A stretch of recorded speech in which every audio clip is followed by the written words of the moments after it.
Martin Luther King Jr., born Michael King Jr., January 15, 1929 to April 4, 1968, was an American Baptist minister and activist, one of the most prominent leaders in the civil rights movement from 1955 until his assassination in 1968. An African-American church leader, and a son of early civil rights activist and minister Martin Luther King Sr., King advanced civil rights for people of color in the United States through nonviolence and civil disobedience. Inspired by his Christian beliefs and the nonviolent activism of Mahatma Gandhi, he led targeted, nonviolent resistance against Jim Crow laws and other forms of discrimination. King participated in and led marches for the right to vote, desegregation, labor rights, and other civil rights. He oversaw the 1955 Montgomery bus boycott, and later became the first president of the Southern Christian Leadership Conference, SCLC. As president of the SCLC, he led the unsuccessful Albany Movement in Albany, Georgia, and helped organize some of the nonviolent 1963 protests in Birmingham, Alabama. King was one of the leaders of the 1963 March on Washington, where he delivered his I Have a Dream speech on the steps of the Lincoln Memorial. The Civil Rights Movement achieved pivotal legislative gains in the Civil Rights Act of 1964, Voting Rights Act of 1965, and the Fair Housing Act of 1968. The SCLC put into practice the tactics of nonviolent protest with some success by strategically choosing the methods and places in which protests were carried out. There were several dramatic standoffs with segregationist authorities, who sometimes turned violent. King was jailed several times. Federal Bureau of Investigation, FBI, Director J. Edgar Hoover considered King a radical, and made him an object of the FBI's COINTELPRO from 1963 forward. FBI agents investigated him for possible communist ties, spied on his personal life, and secretly recorded him. The FBI in 1964 mailed King a threatening anonymous letter, which he interpreted as an attempt to make him commit suicide. On October 14, 1964, King won the Nobel Peace Prize for combating racial inequality through nonviolent resistance. In 1965, he helped organize two of the three Selma to Montgomery marches. In his final years, he expanded his focus to include opposition towards poverty, capitalism, and the Vietnam War. In 1968, King was planning a national occupation of Washington, D.C., to be called the Poor People's Campaign, when he was assassinated on April 4 in Memphis, Tennessee. His death was followed by national mourning, as well as anger leading to riots in many U.S. cities. King was posthumously awarded the Presidential Medal of Freedom in 1977, and the Congressional Gold Medal in 2003. Martin Luther King Jr. Day was established as a holiday in cities and states throughout the United States beginning in 1971. The federal holiday was first observed in 1986, through legislation signed by President Ronald Reagan. Hundreds of streets in the U.S. have been renamed in his honor, and King County in Washington state was rededicated for him. The Martin Luther King Jr. Memorial on the National Mall in Washington, D.C., was dedicated in 2011. King was born Michael King Jr. on January 15, 1929, in Atlanta, Georgia, the second of three children to Michael King and Alberta King, née Williams. King had an older sister, Christine King Ferris, and a younger brother, Alfred Daniel A.D. King. Alberta's father, Adam Daniel Williams, was a minister in rural Georgia, moved to Atlanta in 1893, and became pastor of the Ebenezer Baptist Church in the following year. Williams married Jenny Celeste Parks. King, Sr. was born to sharecroppers, James Albert and Delia King of Stockbridge, Georgia, and was of African-Irish descent. In his adolescent years, King Sr. left his parents' farm and walked to Atlanta, where he attained a high school education and enrolled in Morehouse College to study for entry to the ministry. King Sr. and Alberta began dating in 1920, and married on November 25, 1926. Until Jenny's death in 1941, they lived together on the second floor of Alberta's parents' two-story Victorian house, where King was born. Shortly after marrying Alberta, King Sr. became assistant pastor of the Ebenezer Church.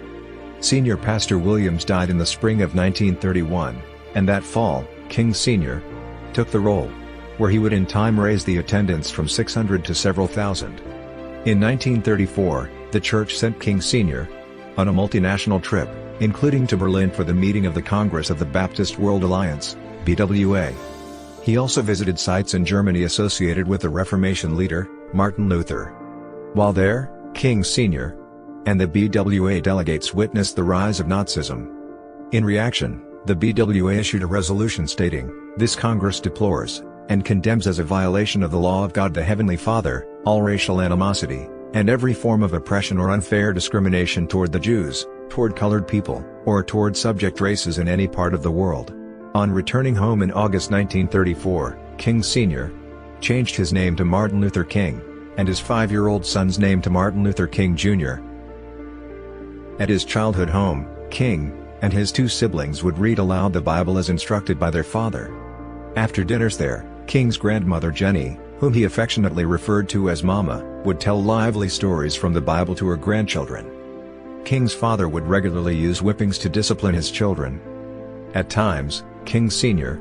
would also have his children whip each other. King's father later remarked, "King was the most peculiar child whenever you whipped him.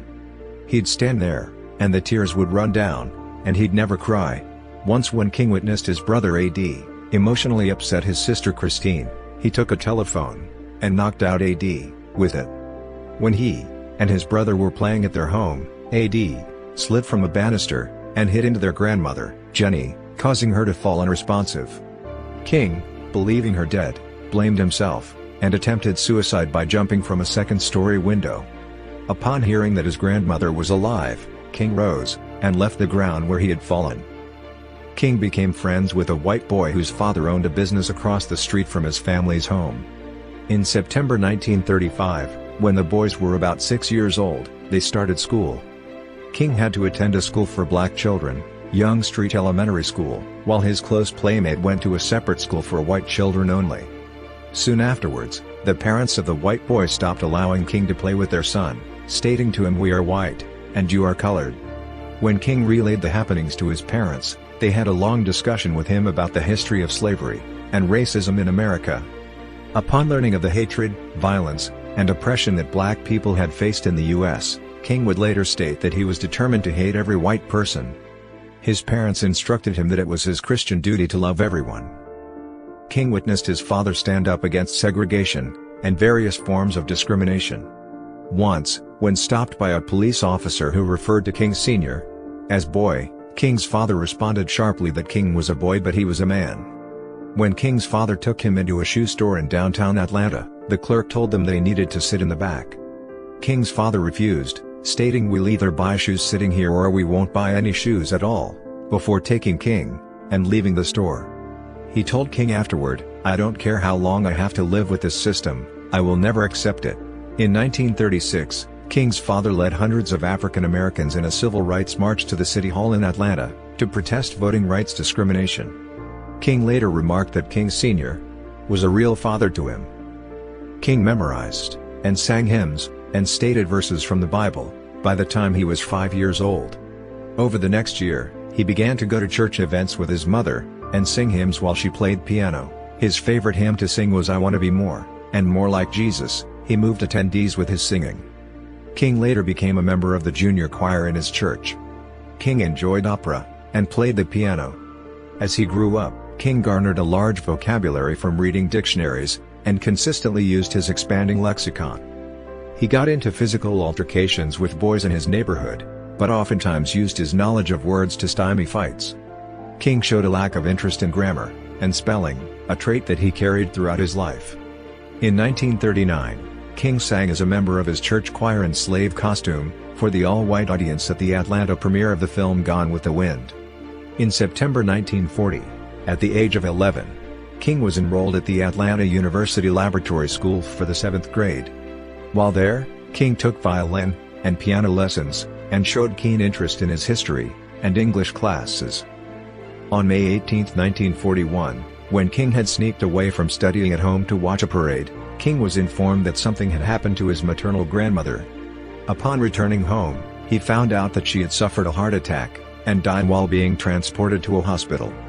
He took the death very hard, and believed that his deception of going to see the parade may have been responsible for God taking her. King jumped out of a second-story window at his home, but again survived an attempt to kill himself. His father instructed him in his bedroom that King should not blame himself for her death, and that she had been called home to God as part of God's plan that could not be changed. King struggled with this, and could not fully believe that his parents knew where his grandmother had gone. Shortly thereafter, King's father decided to move the family to a 2-story brick home on a hill that overlooked downtown Atlanta. In his adolescent years, he initially felt resentment against whites due to the racial humiliation that he, his family, and his neighbors often had to endure in the segregated South. In 1942, when King was 13 years old, he became the youngest assistant manager of a newspaper delivery station for the Atlanta Journal. That year, King skipped the 9th grade, and was enrolled in Booker T. Washington High School, where he maintained a B+ average. The high school was the only one in the city for African American students. It had been formed after local black leaders, including King's grandfather, Williams, urged the city government of Atlanta to create it. While King was brought up in a Baptist home, King grew skeptical of some of Christianity's claims as he entered adolescence.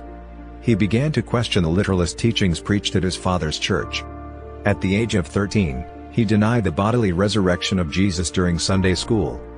King said that he found himself unable to identify with the emotional displays and gestures from congregants frequent at his church, and doubted if he would ever attain personal satisfaction from religion.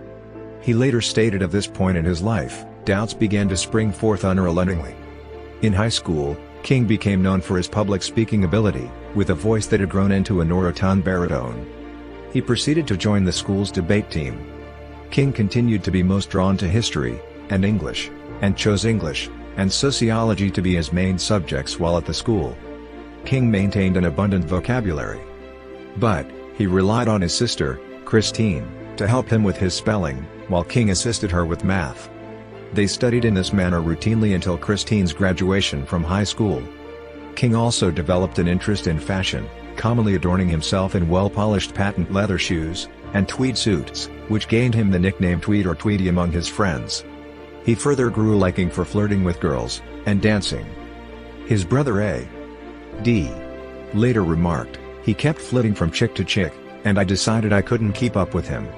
Especially since he was crazy about dances, and just about the best jitterbug in town."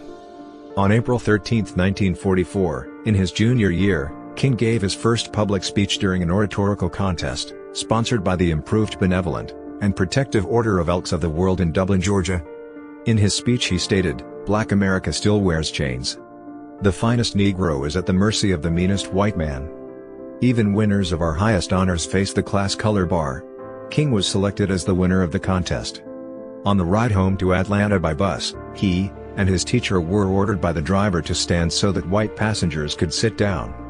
The driver of the bus called King a black son of a bitch. King initially refused but complied after his teacher told him that he would be breaking the law if he did not follow the directions of the driver.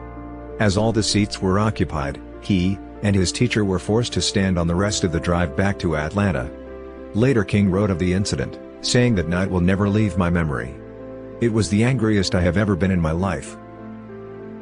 During King's junior year in high school, Morehouse College, an all-male historically black college that King's father and maternal grandfather had attended, began accepting high school juniors who passed the school's entrance examination. As World War II was underway, many black college students had been enlisted in the war, decreasing the numbers of students at Morehouse College. So, the university aimed to increase their student numbers by allowing junior high school students to apply. In 1944, at the age of 15, King passed the entrance examination, and was enrolled at the university for the school season that autumn. In the summer before King started his freshman year at Morehouse, he boarded a train with his friend, Emmett Weasel Proctor, and a group of other Morehouse College students to work in Simsbury, Connecticut, at the tobacco farm of Coleman Brothers Tobacco, a cigar business. This was King's first trip outside of the segregated South into the integrated North. In a June 1944 letter to his father, King wrote about the differences that struck him between the two parts of the country. "On our way here we saw some things I had never anticipated to see. After we passed Washington there was no discrimination at all. The white people here are very nice. We go to any place we want to, and sit anywhere we want to." The students worked at the farm to be able to provide for their educational costs at Morehouse College, as the farm had partnered with the college to allot their salaries towards the university's tuition, housing, and other fees. On weekdays King and the other students worked in the fields, picking tobacco from 7 a.m. till at least 5 p.m., enduring temperatures above 100 degrees Fahrenheit, to earn roughly $4 per day. On Friday evenings, King and the other students visited downtown Simsbury to get milkshakes and watch movies, and on Saturdays they would travel to Hartford, Connecticut, to see theater performances, shop, and eat in restaurants. On each Sunday they would go to Hartford to attend church services, at a church filled with white congregants. King wrote to his parents about the lack of segregation in Connecticut, relaying how he was amazed they could go to one of the finest restaurants in Hartford, and that Negroes and whites go to the same church. He played freshman football there. The summer before his last year at Morehouse, in 1947, the 18-year-old King chose to enter the ministry. Throughout his time in college, King studied under the mentorship of its president, Baptist minister Benjamin Mays, who he would later credit with being his spiritual mentor. King had concluded that the church offered the most assuring way to answer an inner urge to serve humanity. His inner urge had begun developing, and he made peace with the Baptist Church, as he believed he would be a rational minister with sermons that were a respectful force for ideas, even social protest. King graduated from Morehouse with a Bachelor of Arts, B.A., in sociology in 1948, aged 19. King enrolled in Crozer Theological Seminary in Upland, Pennsylvania. King's father fully supported his decision to continue his education, and made arrangements for King to work with prominent Crozer alum, J. Pius Barber, a family friend who pastored at Calvary Baptist Church in nearby Chester, Pennsylvania. King became known as one of the Sons of Calvary, an honor he shared with William Augustus Jones Jr. and Samuel D. Proctor, who both went on to become well-known preachers in the black church. While attending Crozer, King was joined by Walter McCall, a former classmate at Morehouse. At Crozer, King was elected president of the student body. The African American students of Crozer for the most part conducted their social activity on Edwards Street. King became fond of the street because a classmate had an aunt who prepared collard greens for them, which they both relished. King once reproved another student for keeping beer in his room, saying they had shared responsibility as African Americans to bear the burdens of the Negro race. For a time, he was interested in Walter Rauschenbusch's social gospel. In his third year at Crozer, King became romantically involved with the white daughter of an immigrant German woman who worked as a cook in the cafeteria. The woman had been involved with a professor prior to her relationship with King. King planned to marry her, but friends advised against it, saying that an interracial marriage would provoke animosity from both blacks and whites, potentially damaging his chances of ever pastoring a church in the South. King tearfully told a friend that he could not endure his mother's pain over the marriage, and broke the relationship off 6 months later. He continued to have lingering feelings toward the woman he left. One friend was quoted as saying, "He never recovered." King graduated with a Bachelor of Divinity, B.Division, degree in 1951. He applied to the University of Edinburgh to do his doctorate in the School of Divinity. An offer was made by Edinburgh, but he chose Boston instead. In 1951, King began doctoral studies in systematic theology at Boston University. While pursuing doctoral studies, King worked as an assistant minister at Boston's historic 12th Baptist Church with William Hunter Hester. Hester was an old friend of King's father, and was an important influence on King. In Boston, King befriended a small cadre of local ministers his age, and sometimes guest pastored at their churches, including Michael Haynes, associate pastor at 12th Baptist Church in Roxbury, and younger brother of jazz drummer Roy Haynes. The young men often held bull sessions in their various apartments, discussing theology, sermon style, and social issues. King attended philosophy classes at Harvard University as an audit student in 1952 and 1953. At the age of 25 in 1954, King was called as pastor of the Dexter Avenue Baptist Church in Montgomery, Alabama. King received his Ph.D. degree on June 5, 1955, with a dissertation, initially supervised by Edgar S. Brightman, and, upon the latter's death, by Lotan Harold DeWolf, titled A Comparison of the Conceptions of God in the Thinking of Paul Tillich and Henry Nelson Wieman. An academic inquiry in October 1991 concluded that portions of his doctoral dissertation had been plagiarized, and he had acted improperly. However, despite its finding, the committee said that no thought should be given to the revocation of King's doctoral degree, an action that the panel said would serve no purpose. The committee found that the dissertation still makes an intelligent contribution to scholarship. A letter is now attached to the copy of King's dissertation held in the university library, noting that numerous passages were included without the appropriate quotations and citations of sources. Significant debate exists on how to interpret King's plagiarism. While studying at Boston University, he asked a friend from Atlanta named Mary Powell, who was a student at the New England Conservatory of Music, if she knew any nice Southern girls. Powell asked fellow student Coretta Scott if she was interested in meeting a Southern friend studying divinity. Scott was not interested in dating preachers but eventually agreed to allow Martin to telephone her based on Powell's description and vouching. On their first phone call, King told Scott, "I am like Napoleon at Waterloo before your charms," to which she replied, "You haven't even met me." They went out for dates in his green Chevy. After the second date, King was certain Scott possessed the qualities he sought in a wife.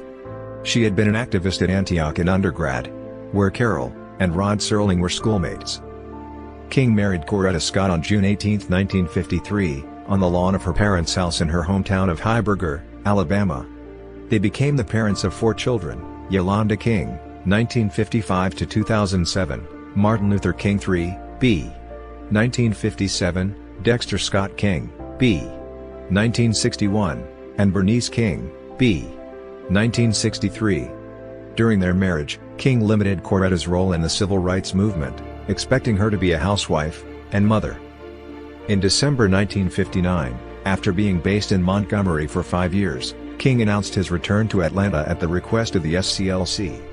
In Atlanta, King served until his death as co-pastor with his father at the Ebenezer Baptist Church, and helped expand the civil rights movement across the South. The Dexter Avenue Baptist Church, where King was called to be a minister in 1954, was influential in the Montgomery, Alabama, African-American community. As the church's pastor, he became known for his oratorical preaching in Montgomery and the surrounding region. In March 1955, Claudette Colvin, a 15-year-old black schoolgirl in Montgomery, refused to give up her bus seat to a white man in violation of Jim Crow laws, local laws in the southern United States that enforced racial segregation. King was on the committee from the Birmingham African American community that looked into the case. E.D. Nixon and Clifford Durr decided to wait for a better case to pursue because the incident involved a minor. 9 months later, on December 1, 1955, a similar incident occurred when Rosa Parks was arrested for refusing to give up her seat on a city bus. The 2 incidents led to the Montgomery bus boycott, which was urged and planned by Nixon and led by King. King was in his 20s and had just taken up his clerical role. The other ministers asked him to take a leadership role simply because his relative newness to community leadership made it easier for him to speak out. King was hesitant about taking the role but decided to do so if no one else wanted it. The boycott lasted for 385 days, and the situation became so tense that King's house was bombed. King was arrested for traveling 30 miles per hour in a 25 miles per hour zone, and jailed during this campaign, which overnight drew the attention of national media, and greatly increased King's public stature. The controversy ended when the United States District Court issued a ruling in Browder v. Gale that prohibited racial segregation on all Montgomery public buses. Blacks resumed riding the buses again, and were able to sit in the front with full legal authorization. King's role in the bus boycott transformed him into a national figure, and the best-known spokesman of the civil rights movement. In 1957, King, Ralph Abernathy, Fred Shuttlesworth, Joseph Laurie, and other civil rights activists founded the Southern Christian Leadership Conference, SCLC. The group was created to harness the moral authority and organizing power of black churches to conduct nonviolent protests in the service of civil rights reform.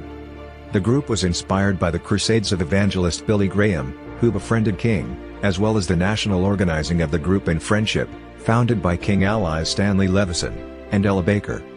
King led the SCLC until his death. The SCLC's 1957 prayer pilgrimage for freedom was the first time King addressed a national audience. Other civil rights leaders involved in the SCLC with King included James Bevel, Alan Johnson, Curtis W.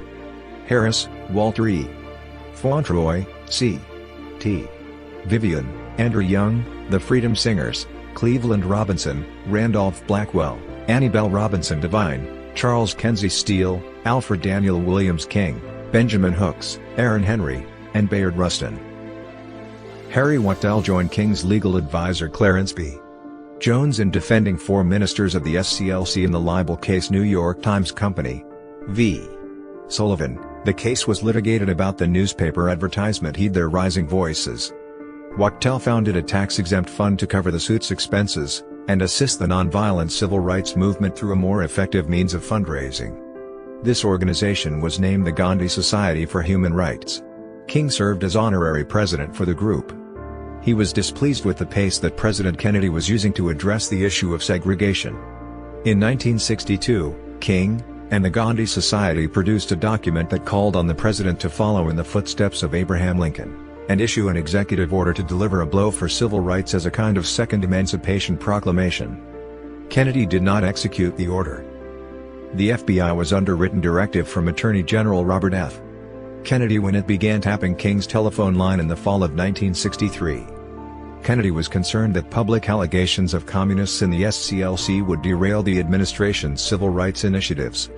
He warned King to discontinue these associations, and later felt compelled to issue the written directive that authorized the FBI to wiretap King and other SCLC leaders. FBI Director J. Edgar Hoover feared the civil rights movement and investigated the allegations of communist infiltration.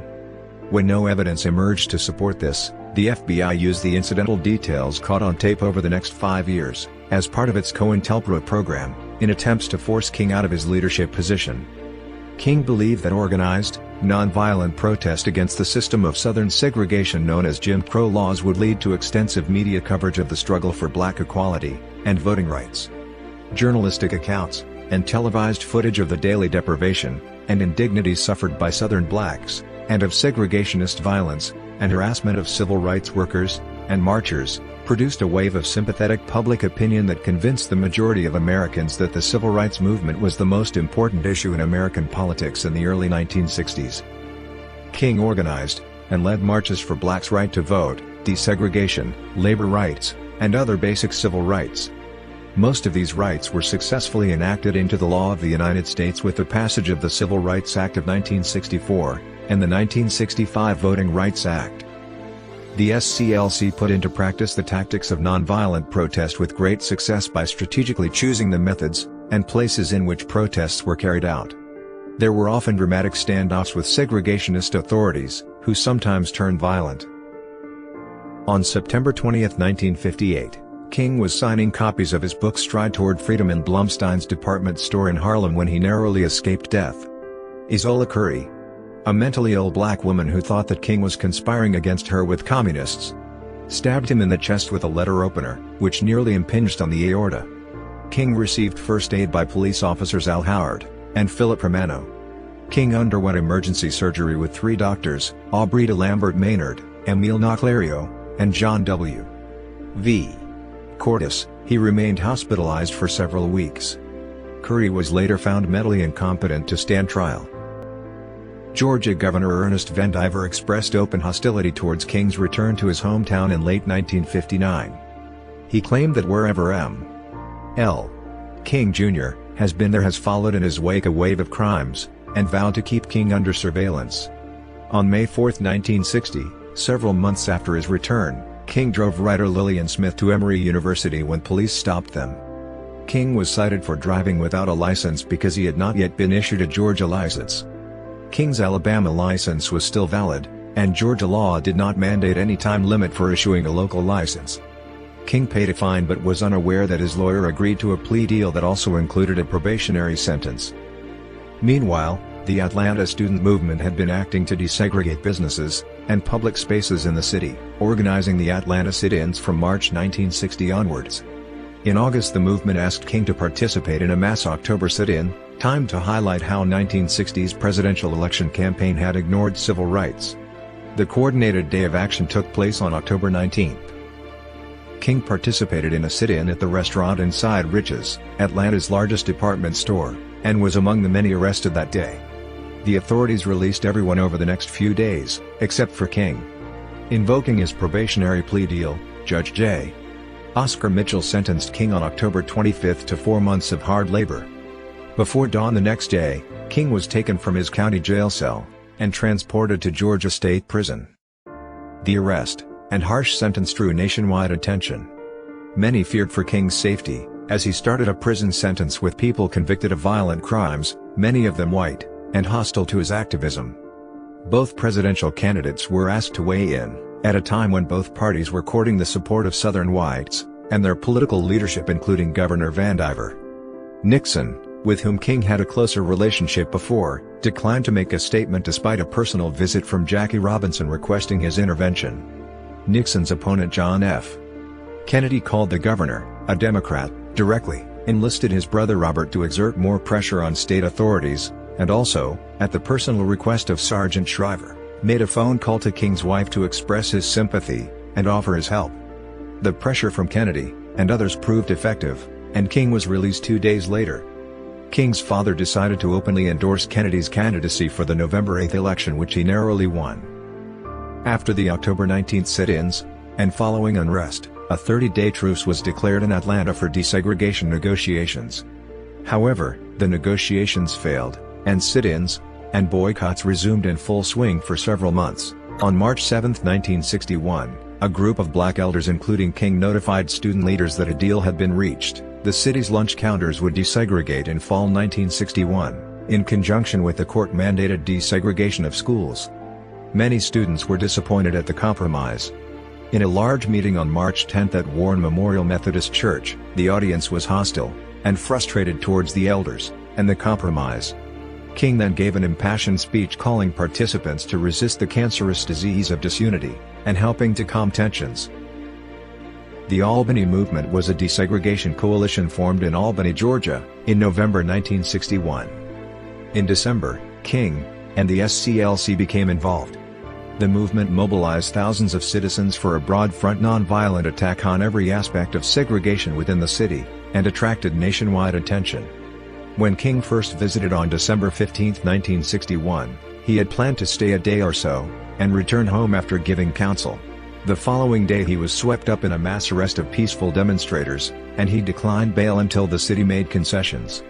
According to King, that agreement was dishonored, and violated by the city after he left town. King returned in July 1962, and was given the option of 45 days in jail or a $178 fine. He chose jail. 3 days into his sentence, Police Chief Lori Pritchett discreetly arranged for King's fine to be paid, and ordered his release. We had witnessed persons being kicked off lunch counter stools, ejected from churches, and thrown into jail. But for the first time, we witnessed being kicked out of jail. It was later acknowledged by the King Center that Billy Graham was the one who bailed King out of jail during this time. After nearly a year of intense activism with few tangible results, the movement began to deteriorate. King requested a halt to all demonstrations, and a day of penance to promote nonviolence, and maintain the moral high ground. Divisions within the black community, and the county, low-key response by local government defeated efforts. Though the Albany effort proved a key lesson in tactics for King, and the national civil rights movement, the national media was highly critical of King's role in the defeat, and the SCLC's lack of results contributed to a growing gulf between the organization, and the more radical SNCC. After Albany, King sought to choose engagements for the SCLC in which he could control the circumstances, rather than entering into pre-existing situations. In April 1963, the SCLC began a campaign against racial segregation and economic injustice in Birmingham, Alabama. The campaign used nonviolent but intentionally confrontational tactics, developed in part by Wyatt D. Walker. Black people in Birmingham, organizing with the SCLC, occupied public spaces with marches and sit-ins, openly violating laws that they considered unjust. King's intent was to provoke mass arrests, and create a situation so crisis-packed that it will inevitably open the door to negotiation. The campaign's early volunteers did not succeed in shutting down the city, or in drawing media attention to the police's actions. Over the concerns of an uncertain King, SCLC strategist James Bevel changed the course of the campaign by recruiting children and young adults to join in the demonstrations. Newsweek called this strategy a children's crusade. During the protests, the Birmingham Police Department, led by Eugene Bull Connor, used high-pressure water jets and police dogs against protesters, including children. Footage of the police response was broadcast on national television news, and dominated the nation's attention, shocking many white Americans, and consolidating black Americans behind the movement. Not all of the demonstrators were peaceful, despite the avowed intentions of the SCLC. In some cases, bystanders attacked the police, who responded with force.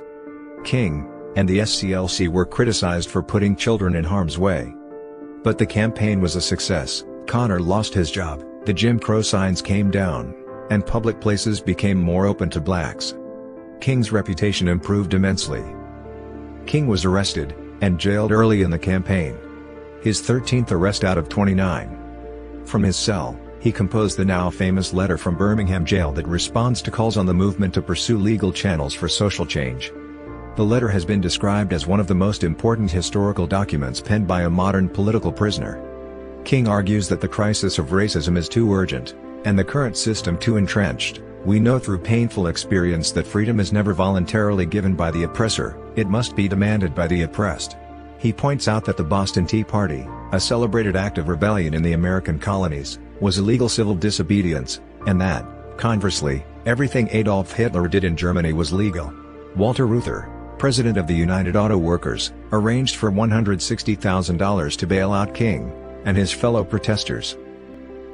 King, representing the SCLC, was among the leaders of the Big Six civil rights organizations who were instrumental in the organization of the March on Washington for Jobs and Freedom, which took place on August 28, 1963. The other leaders and organizations comprising the Big Six were Roy Wilkins from the National Association for the Advancement of Colored People, Whitney Young, National Urban League, A. Philip Randolph, Brotherhood of Sleeping Car Porters, John Lewis, SNCC, and James L. Farmer Jr., of the Congress of Racial Equality. Bayard Rustin's open homosexuality, support of socialism, and his former ties to the Communist Party USA caused many white and African American leaders to demand King distance himself from Rustin, which King agreed to do. However, he did collaborate in the 1963 March on Washington, for which Rustin was the primary logistical and strategic organizer. For King, this role was another which courted controversy, since he was one of the key figures who acceded to the wishes of United States President John F. Kennedy in changing the focus of the march. Kennedy initially opposed the march outright, because he was concerned it would negatively impact the drive for passage of civil rights legislation. However, the organizers were firm that the march would proceed. With the march going forward, the Kennedys decided it was important to work to ensure its success. President Kennedy was concerned the turnout would be less than 100,000. Therefore, he enlisted the aid of additional church leaders, and Walter Reuther, president of the United Automobile Workers, to help mobilize demonstrators for the cause. The march originally was conceived as an event to dramatize the desperate condition of blacks in the southern U.S., and an opportunity to place organizers' concerns and grievances squarely before the seat of power in the nation's capital. Organizers intended to denounce the federal government for its failure to safeguard the civil rights and physical safety of civil rights workers and blacks. The group acquiesced to presidential pressure and influence, and the event ultimately took on a far less strident tone.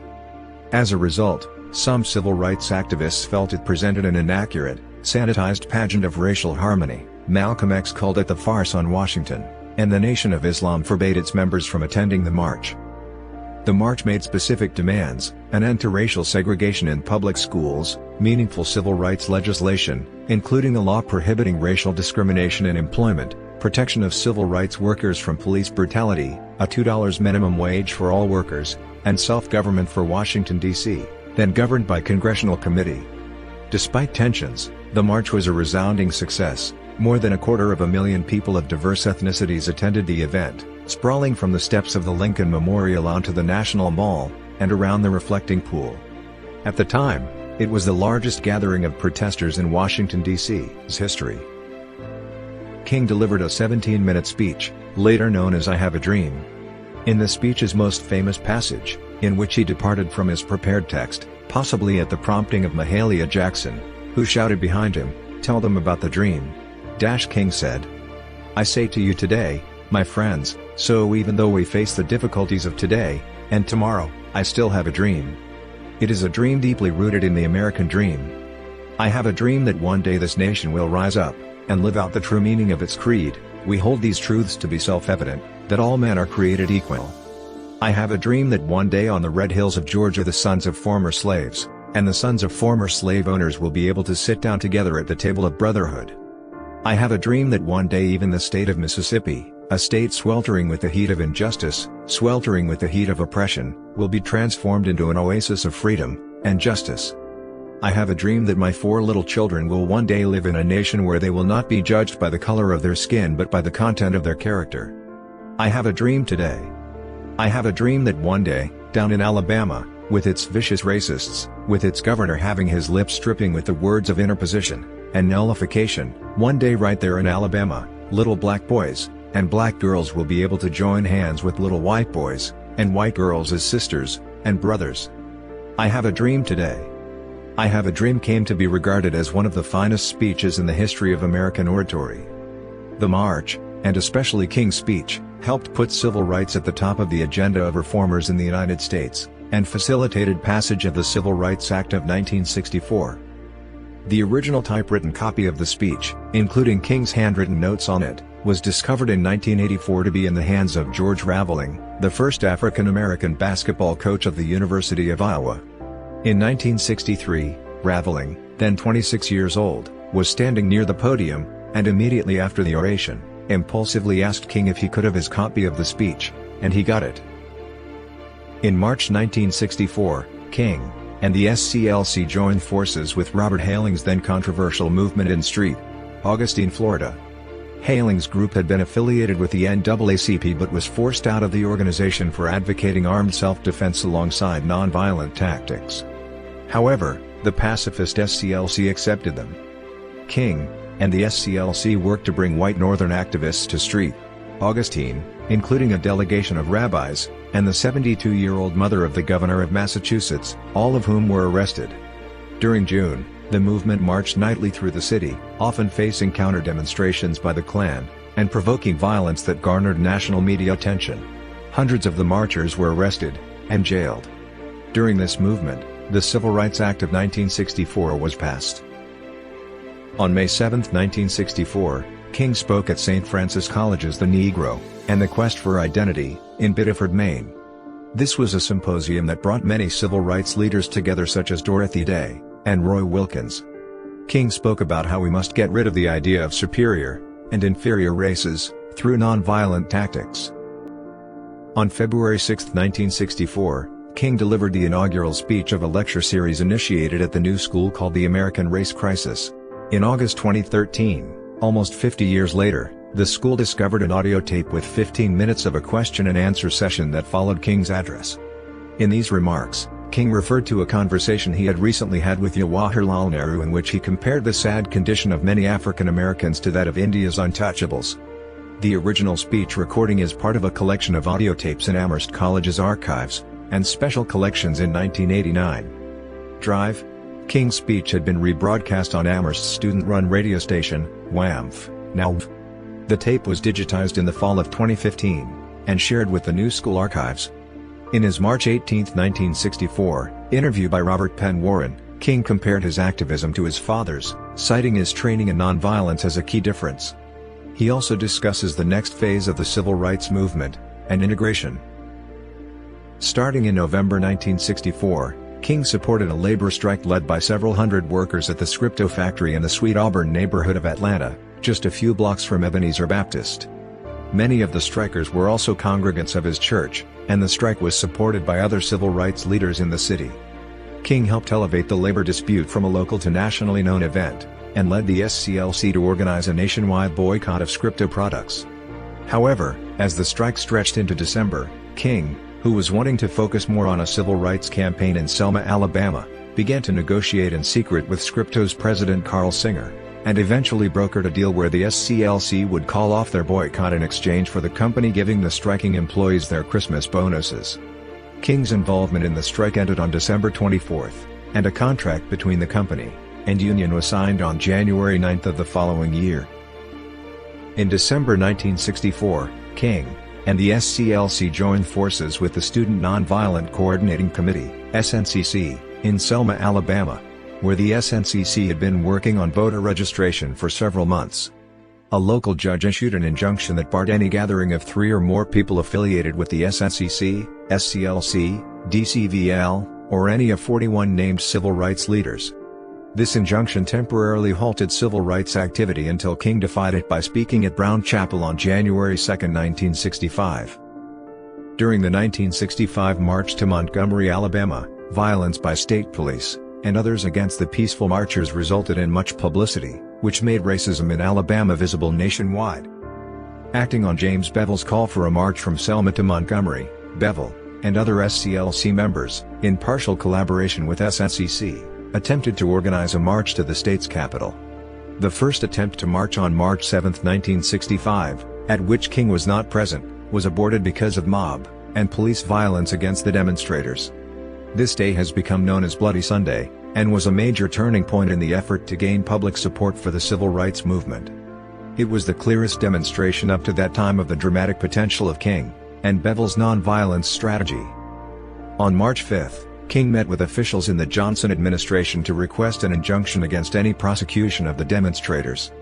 He did not attend the march due to church duties, but he later wrote, "If I had any idea that the state troopers would use the kind of brutality they did, I would have felt compelled to give up my church duties altogether to lead the line." Footage of police brutality against the protesters was broadcast extensively, and aroused national public outrage. King next attempted to organize a march for March 9. The SCLC petitioned for an injunction in federal court against the state of Alabama. This was denied, and the judge issued an order blocking the march until after a hearing. Nonetheless, King led marchers on March 9 to the Edmund Pettus Bridge in Selma, then held a short prayer session before turning the marchers around, and asking them to disperse so as not to violate the court order. The unexpected ending of this second march aroused the surprise and anger of many within the local movement. Meanwhile, on March 11 King cried at the news of Johnson supporting a voting rights bill on television in Marie Foster's living room. The march finally went ahead fully on March 25, 1965. At the conclusion of the march on the steps of the state capitol, King delivered a speech that became known as "How Long, Not Long." In it, King stated that equal rights for African Americans could not be far away, because the arc of the moral universe is long, but it bends toward justice, and you shall reap what you sow. In 1966, after several successes in the South, King, Bevel, and others in the civil rights organizations took the movement to the North, with Chicago as their first destination. King, and Ralph Abernathy, both from the middle class, moved into a building at 1550 S. Hamlin Avenue, in the slums of North Lawndale on Chicago's west side, as an educational experience, and to demonstrate their support and empathy for the poor. The SCLC formed a coalition with CCCO, Coordinating Council of Community Organizations, an organization founded by Albert Raby, and the combined organization's efforts were fostered under the aegis of the Chicago Freedom Movement. During that spring, several white couple/black couple tests of real estate offices uncovered racial steering, discriminatory processing of housing requests by couples who were exact matches in income, background, number of children, and other attributes. Several larger marches were planned and executed in Bogan, Belmont Cragen, Jefferson Park, Evergreen Park, a suburb southwest of Chicago, Gage Park, Marquette Park, and others. King later stated, and Abernathy wrote, that the movement received a worse reception in Chicago than in the South. Marches, especially the one through Marquette Park on August 5, 1966, were met by thrown bottles and screaming throngs. Rioting seemed very possible. King's beliefs militated against his staging a violent event, and he negotiated an agreement with Mayor Richard J. Daley to cancel a march in order to avoid the violence that he feared would result. King was hit by a brick during one march, but continued to lead marches in the face of personal danger. When King and his allies returned to the South, they left Jesse Jackson, a seminary student who had previously joined the movement in the South, in charge of their organization. Jackson continued their struggle for civil rights by organizing the Operation Breadbasket movement that targeted chain stores that did not deal fairly with blacks. A 1967 CIA document declassified in 2017 downplayed King's role in the black militant situation in Chicago, with a source stating that King sought at least constructive, positive projects.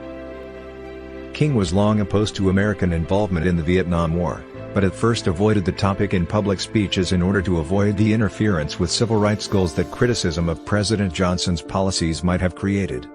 At the urging of SCLC's former Director of Direct Action, and now the head of the Spring Mobilization Committee to End the War in Vietnam, James Bevel, and inspired by the outspokenness of Muhammad Ali, King eventually agreed to publicly oppose the war as opposition was growing among the American public.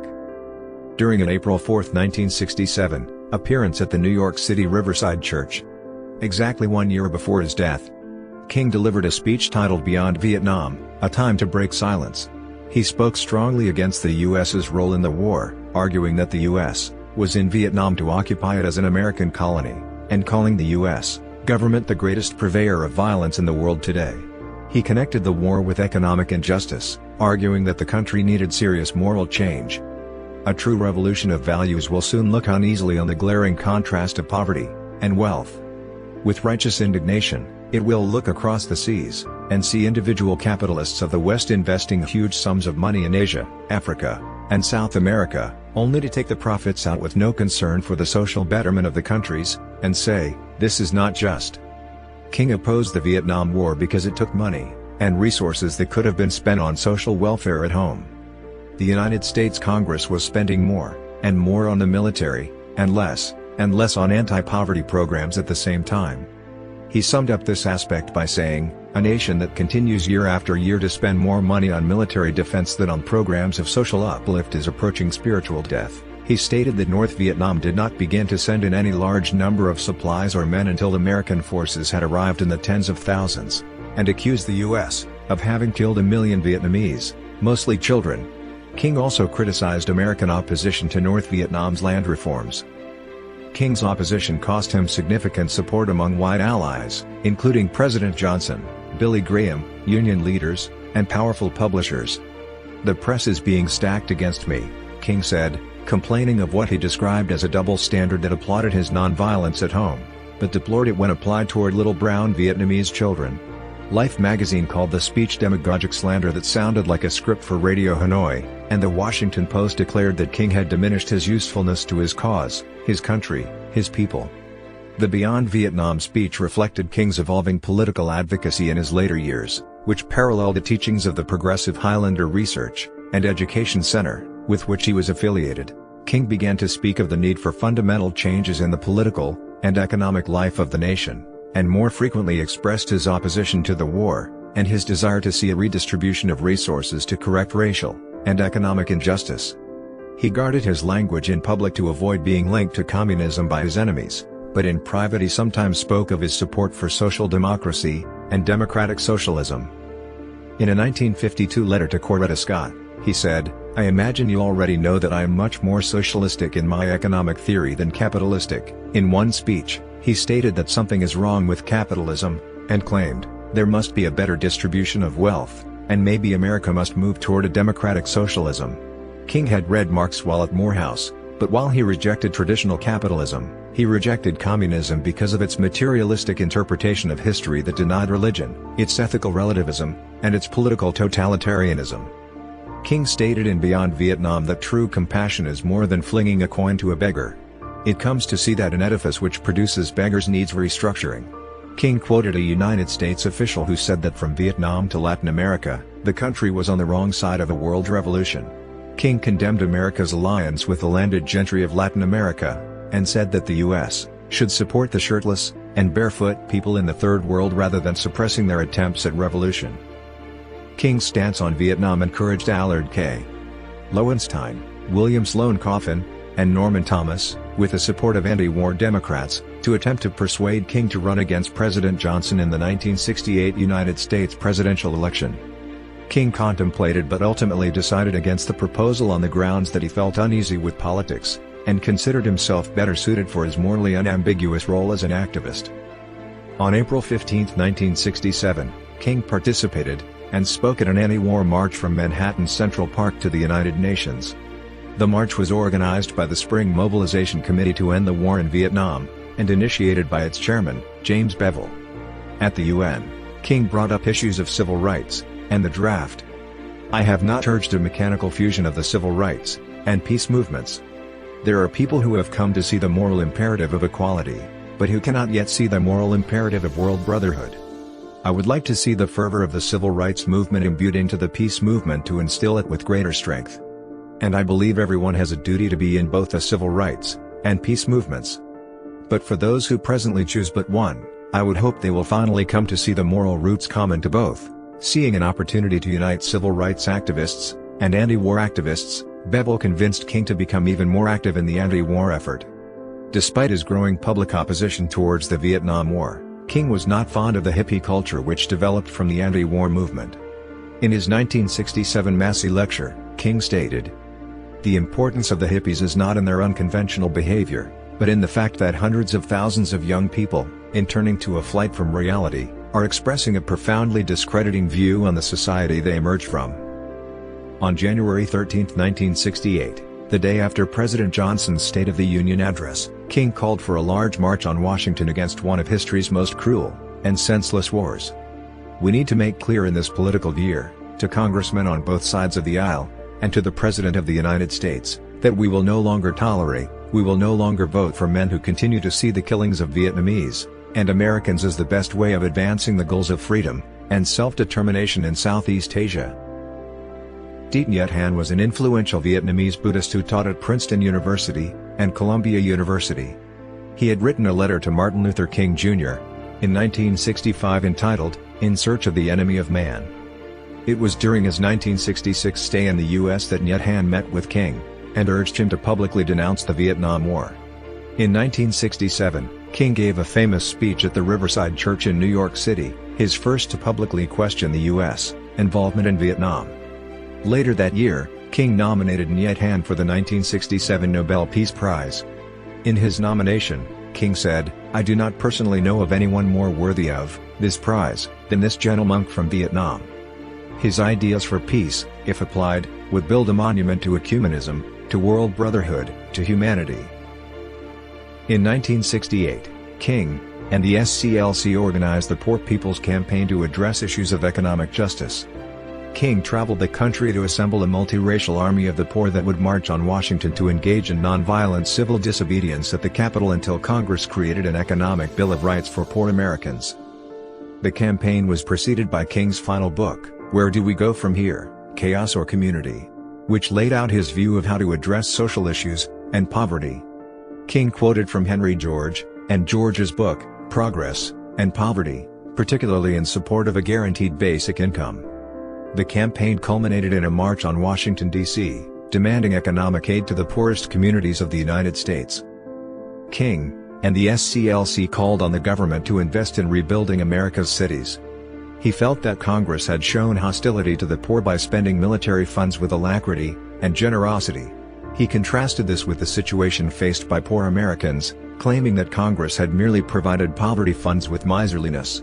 His vision was for change that was more revolutionary than mere reform. He cited systematic flaws of racism, poverty, militarism, and materialism, and argued that reconstruction of society itself is the real issue to be faced. The Poor People's Campaign was controversial even within the civil rights movement. Rustin resigned from the march, stating that the goals of the campaign were too broad, that its demands were unrealizable, and that he thought that these campaigns would accelerate the backlash and repression on the poor and the black. On March 29, 1968, King went to Memphis, Tennessee, in support of the black sanitary public works employees, who were represented by AFSCME Local 1733. The workers had been on strike since March 12 for higher wages and better treatment. In one incident, black street repairmen received pay for 2 hours when they were sent home because of bad weather, but white employees were paid for the full day. On April 3, King addressed a rally and delivered his "I've Been to the Mountaintop" address at Mason Temple, the world headquarters of the Church of God in Christ. King's flight to Memphis had been delayed by a bomb threat against his plane. In the prophetic peroration of the last speech of his life, in reference to the bomb threat, King said the following: "And then I got to Memphis. And some began to say the threats, or talk about the threats that were out. What would happen to me from some of our sick white brothers? Well, I don't know what will happen now. We've got some difficult days ahead. But it doesn't matter with me now. Because I've been to the mountaintop. And I don't mind. Like anybody, I would like to live a long life. Longevity has its place. But I'm not concerned about that now. I just want to do God's will. And He's allowed me to go up to the mountain. And I've looked over. And I've seen the promised land. I may not get there with you. But I want you to know tonight, that we, as a people, will get to the promised land. So I'm happy, tonight. I'm not worried about anything. I'm not fearing any man. Mine eyes have seen the glory of the coming of the Lord. King was booked in room 306 at the Lorraine Motel, owned by Walter Bailey, in Memphis. Ralph Abernathy, who was present at the assassination, testified to the United States House Select Committee on Assassinations that King and his entourage stayed at room 306 so often that it was known as the King Abernathy Suite.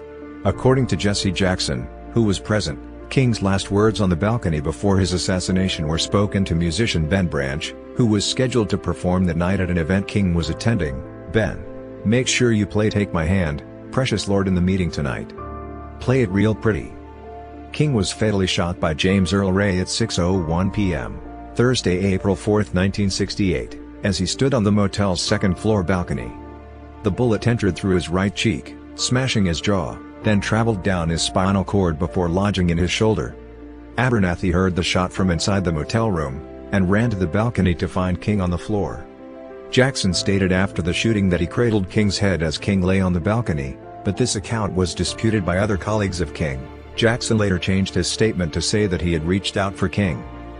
After emergency chest surgery, King died at St. Joseph's Hospital at 7:05 p.m. According to biographer Taylor Branch, King's autopsy revealed that though only 39 years old, he had the heart of a 60-year-old, which Branch attributed to the stress of 13 years in the civil rights movement. King was initially interred in Southview Cemetery in South Atlanta, but in 1977 his remains were transferred to a tomb on the site of the Martin Luther King Jr. National Historical Park. The assassination led to a nationwide wave of race riots in Washington, D.C., Chicago, Baltimore, Louisville, Kansas City, and dozens of other cities. Presidential candidate Robert F. Kennedy was on his way to Indianapolis for a campaign rally when he was informed of King's death. He gave a short, improvised speech to the gathering of supporters informing them of the tragedy, and urging them to continue King's ideal of nonviolence. The following day, he delivered a prepared response in Cleveland. James Farmer Jr. and other civil rights leaders also called for nonviolent action, while the more militant Stokely Carmichael called for a more forceful response. The city of Memphis quickly settled the strike on terms favorable to the sanitation workers. The plan to set up a shantytown in Washington, D.C., was carried out soon after the April 4 assassination. Criticism of King's plan was subdued in the wake of his death, and the SCLC received an unprecedented wave of donations for the purpose of carrying it out. The campaign officially began in Memphis, on May 2, at the hotel where King was murdered. Thousands of demonstrators arrived on the National Mall, and stayed for 6 weeks, establishing a camp they called Resurrection City. President Lyndon B. Johnson tried to quell the riots by making several telephone calls to civil rights leaders, mayors, and governors across the United States, and told politicians that they should warn the police against the unwarranted use of force. However, his efforts did not work out. "I'm not getting through," Johnson told his aides. "They're all holding up like generals in a dugout getting ready to watch a war," Johnson declared April 7 a national day of mourning for the civil rights leader.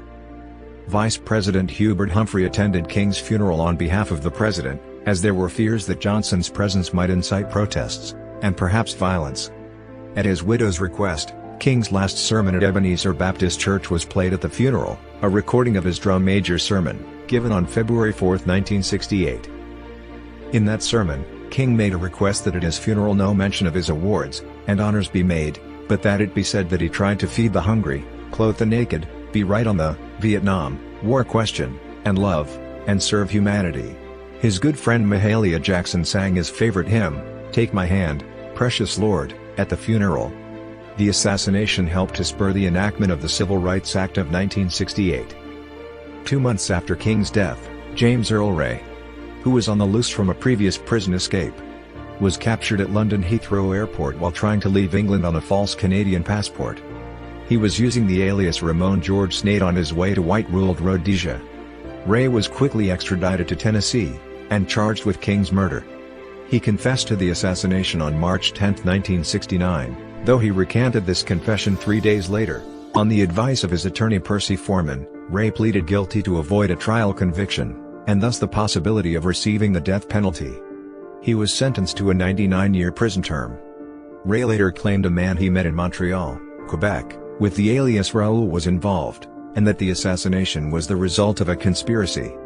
He spent the remainder of his life attempting, unsuccessfully, to withdraw his guilty plea, and secure the trial he never had.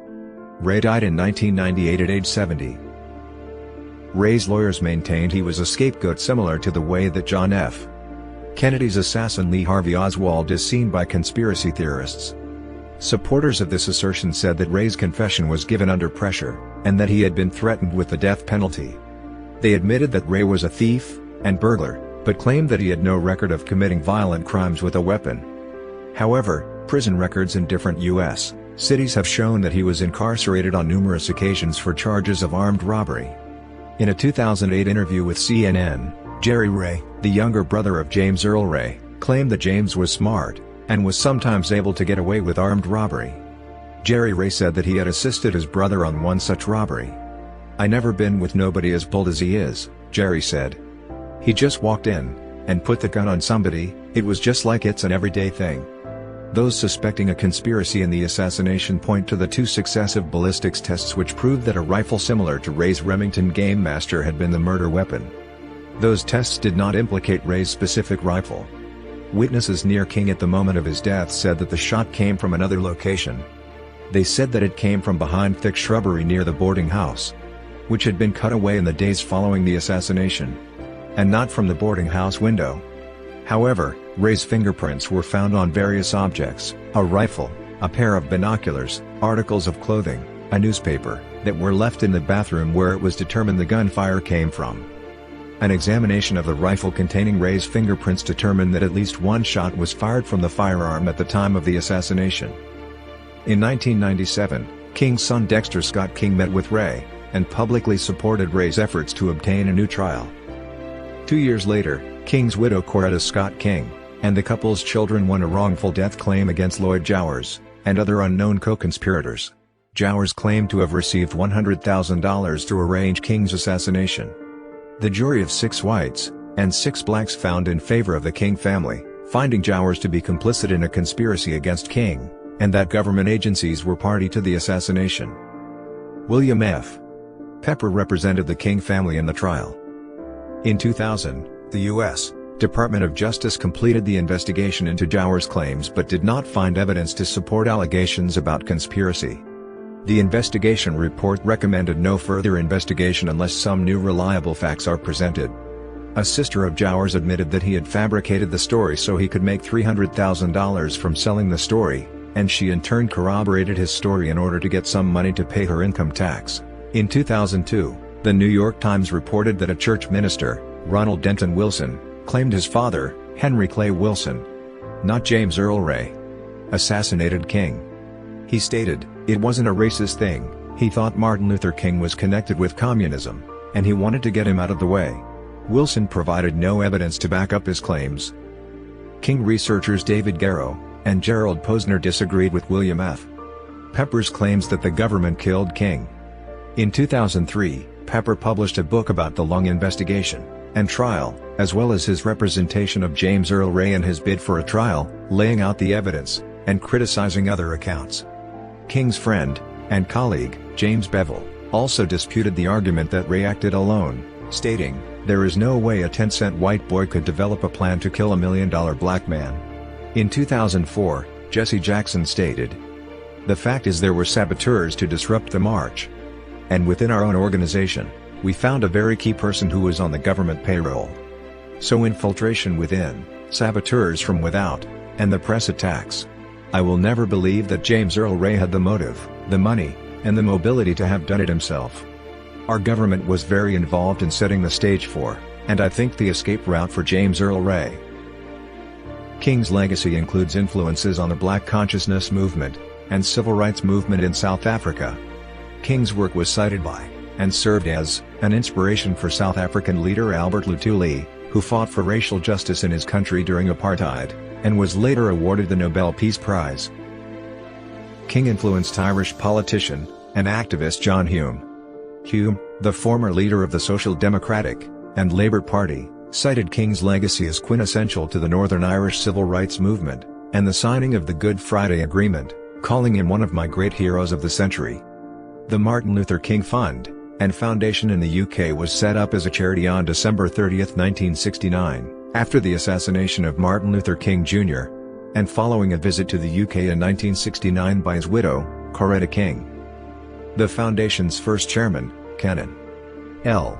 John Collins, stated that the foundation was to be an active UK national campaign for racial equality, its work also to include community projects in areas of social need, and education.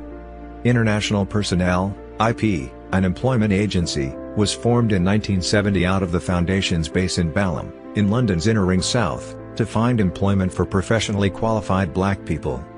In its first year, the agency placed 10% of its applicants in jobs equal to their ability. The Balham training scheme operated an evening school at the premises in South London, and had a director, coordinator, and 5 lecturers in typing, shorthand, English, and maths. The 1975 Martin Luther King Memorial Lecture, entitled Black People and Employment, was given in the Mahatma Gandhi Hall of the Indian YMCA in London on May 6, 1975, by the RT. Reverend David Shepherd, who was chairman of the fund until his appointment as Bishop of Liverpool in June 1975. In the late 1970s, Wilfred Wood, a Barbadian British Anglican, Bishop of Croydon from 1985 to 2003, the first black bishop in the Church of England, and instrumental in the establishment of the foundation, became its chair. Wood was second in the 100 Great Black Britons list in 2004. The 1989 Martin Luther King Memorial Lecture, entitled To Overcome is to Undertake, was given by the Right Reverend Wilfred Wood, Bishop of Croydon. The text is still available. The foundation was removed from the Charity Commission list on November 18, 1996, as it had ceased to exist. In the United Kingdom today, the Northumbria and Newcastle University's Martin Luther King Peace Committee still exists to honor King's legacy, as represented by his final visit to the UK to receive an honorary degree from Newcastle University in 1967. The Peace Committee operates out of the chaplaincies of the city's 2 universities, Northumbria and Newcastle, both of which remain centers for the study of Martin Luther King and the U.S. civil rights movement. Inspired by King's vision, it undertakes a range of activities across the UK as it seeks to build cultures of peace. In 2017, Newcastle University unveiled a bronze statue of King to celebrate the 50th anniversary of his honorary doctorate ceremony. The Students' Union also voted to rename their bar Luther's. King has become a national icon in the history of American liberalism and American progressivism. His main legacy was to secure progress on civil rights in the U.S. Just days after King's assassination, Congress passed the Civil Rights Act of 1968. Title 8 of the Act, commonly known as the Fair Housing Act, prohibited discrimination in housing, and housing-related transactions on the basis of race, religion, or national origin, later expanded to include sex, familial status, and disability. This legislation was seen as a tribute to King's struggle in his final years to combat residential discrimination in the U.S. The day following King's assassination, schoolteacher Jane Elliott conducted her first Blue Eyes/Brown Eyes exercise with her class of elementary school students in Riceville, Iowa. Her purpose was to help them understand King's death as it related to racism, something they little understood as they lived in a predominantly white community. King's wife Coretta Scott King followed in her husband's footsteps, and was active in matters of social justice and civil rights until her death in 2006. The same year that Martin Luther King was assassinated, she established the King Center in Atlanta, Georgia, dedicated to preserving his legacy, and the work of championing nonviolent conflict resolution and tolerance worldwide. Their son, Dexter King, serves as the center's chairman. Daughter Yolanda King, who died in 2007, was a motivational speaker, author, and founder of Higher Ground Productions, an organization specializing in diversity training. Even within the King family, members disagree about his religious and political views about gay, lesbian, bisexual, and transgender people. King's widow Coretta publicly said that she believed her husband would have supported gay rights. However, his youngest child, Bernice King, has said publicly that he would have been opposed to gay marriage. On February 4, 1968, at the Ebenezer Baptist Church, in speaking about how he wished to be remembered after his death, King stated, "I'd like somebody to mention that day that Martin Luther King Jr. tried to give his life serving others. I'd like for somebody to say that day that Martin Luther King Jr. tried to love somebody. I want you to say that day that I tried to be right on the war question. I want you to be able to say that day that I did try to feed the hungry. I want you to be able to say that day that I did try in my life to clothe those who were naked. I want you to say on that day that I did try in my life to visit those who were in prison. And I want you to say that I tried to love and serve humanity. Yes, if you want to say that I was a drum major. Say that I was a drum major for justice. Say that I was a drum major for peace. I was a drum major for righteousness. And all of the other shallow things will not matter. I won't have any money to leave behind. I won't have the fine and luxurious things of life to leave behind, but I just want to leave a committed life behind. Martin Luther King Jr. was among hundreds of artists whose material was destroyed in the 2008 Universal Studios fire. Beginning in 1971, cities such as St. Louis, Missouri, and states established annual holidays to honor King. At the White House Rose Garden on November 2, 1983, President Ronald Reagan signed a bill creating a federal holiday to honor King. Observed for the first time on January 20, 1986, it is called Martin Luther King Jr. Day. Following President George H.W. Bush's 1992 proclamation, the holiday is observed on the third Monday of January each year, near the time of King's birthday. On January 17, 2000, for the first time, Martin Luther King Jr. Day was officially observed in all 50 U.S. states. Arizona, 1992, New Hampshire, 1999, and Utah, 2000, were the last three states to recognize the holiday. Utah previously celebrated the holiday at the same time but under the name Human Rights Day. King was canonized by Archbishop Timothy Paul of the Holy Christian Orthodox Church, not to be confused with the Eastern Orthodox Church, on September 9, 2016, at the Christian Cathedral in Springfield, Massachusetts. His feast day was set as April 4, the date of his assassination. King is also honored with a lesser feast on the liturgical calendar of the Episcopal Church on April 4 or January 15, the anniversary of his birth. The Evangelical Lutheran Church in America commemorates King liturgically on January 15. As a Christian minister, King's main influence was Jesus Christ, and the Christian Gospels, which he would almost always quote in his religious meetings, speeches at church, and in public discourses. King's faith was strongly based in Jesus' commandment of loving your neighbor as yourself, loving God above all, and loving your enemies, praying for them, and blessing them.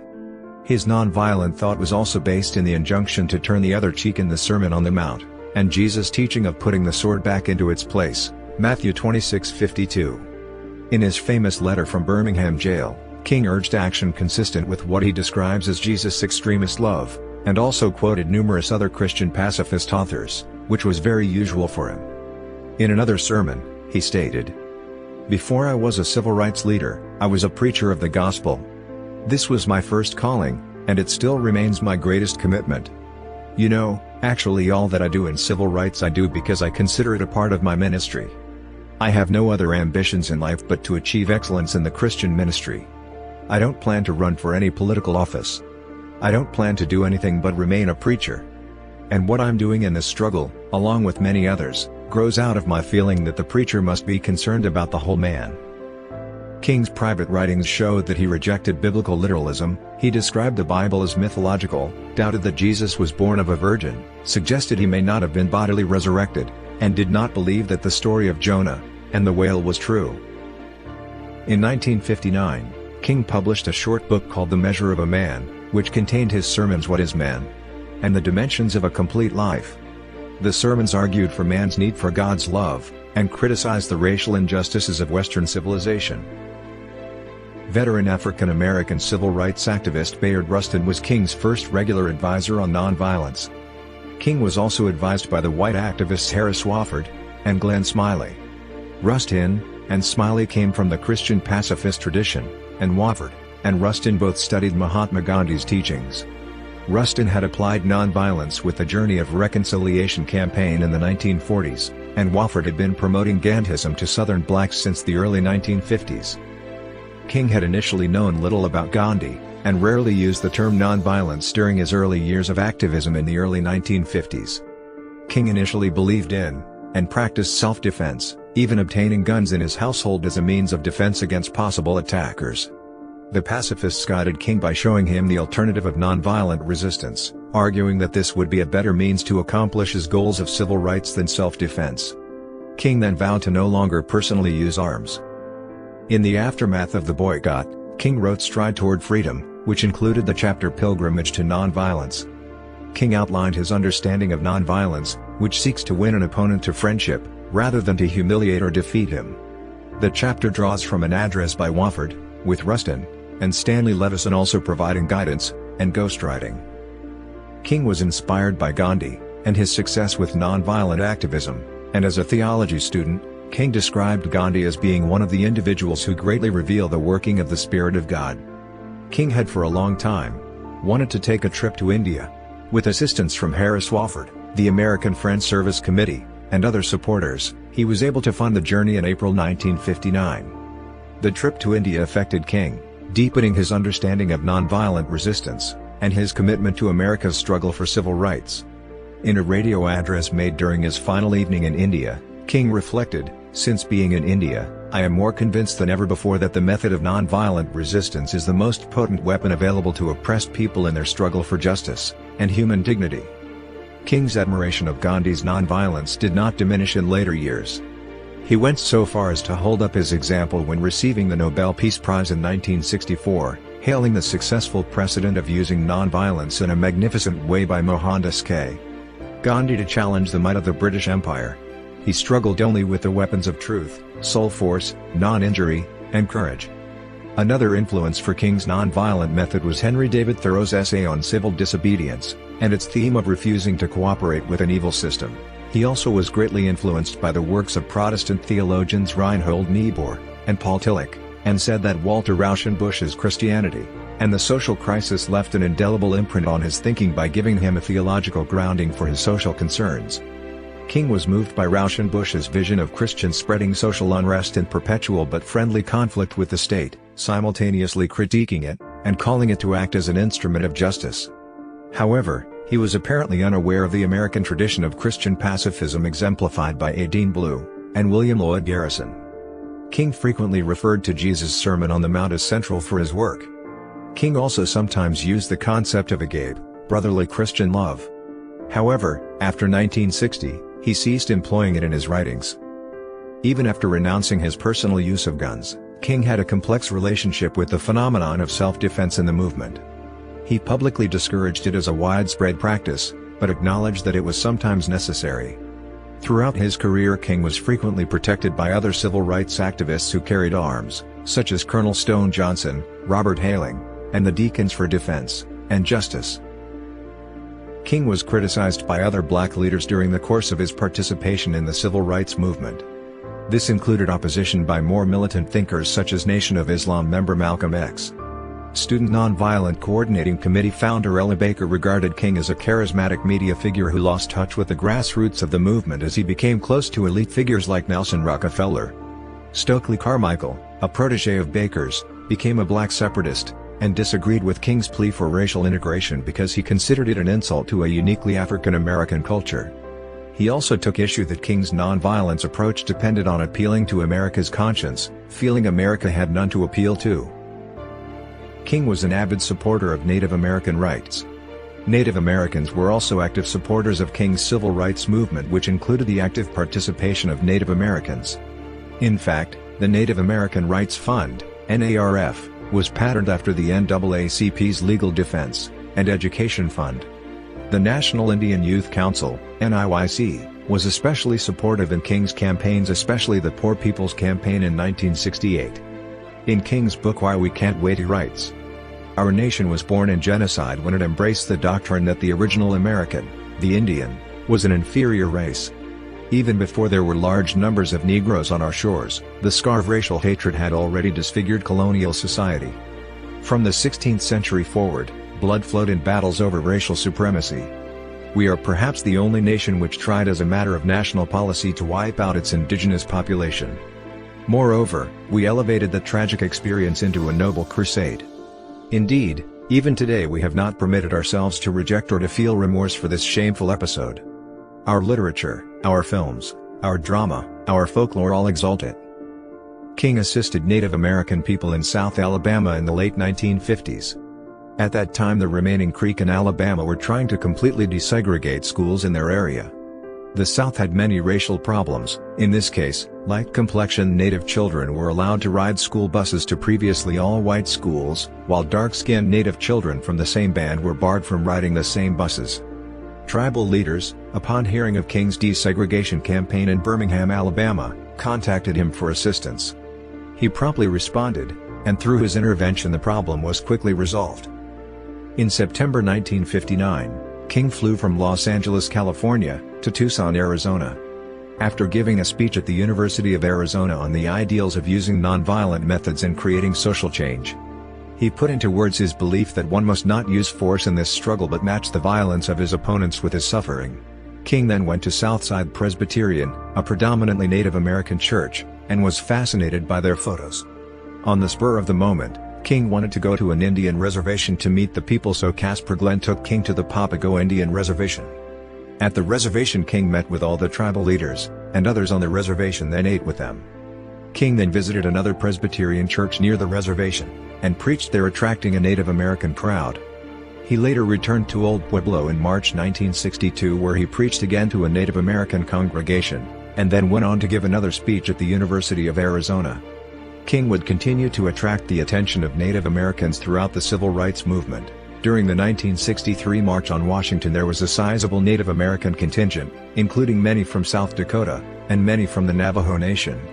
Native Americans were also active participants in the Poor People's Campaign in 1968. King was a major inspiration, along with the civil rights movement, of the Native American rights movement of the 1960s, and many of its leaders. John Echohawk, a member of the Pawnee tribe who was the executive director, and a founder of the Native American Rights Fund, stated, "Inspired by Drive, King, who was advancing the civil rights agenda of equality under the laws of this country, we thought that we could also use the laws to advance our Indianship, to live as tribes in our territories governed by our own laws under the principles of tribal sovereignty that had been with us ever since 1831. We believed that we could fight for a policy of self-determination that was consistent with U.S. law, and that we could govern our own affairs, define our own ways, and continue to survive in this society." As the leader of the SCLC, King maintained a policy of not publicly endorsing a U.S. political party or candidate. "I feel someone must remain in the position of non-alignment, so that he can look objectively at both parties, and be the conscience of both.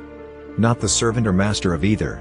In a 1958 interview, he expressed his view that neither party was perfect, saying, "I don't think the Republican Party is a party full of the Almighty God, nor is the Democratic Party.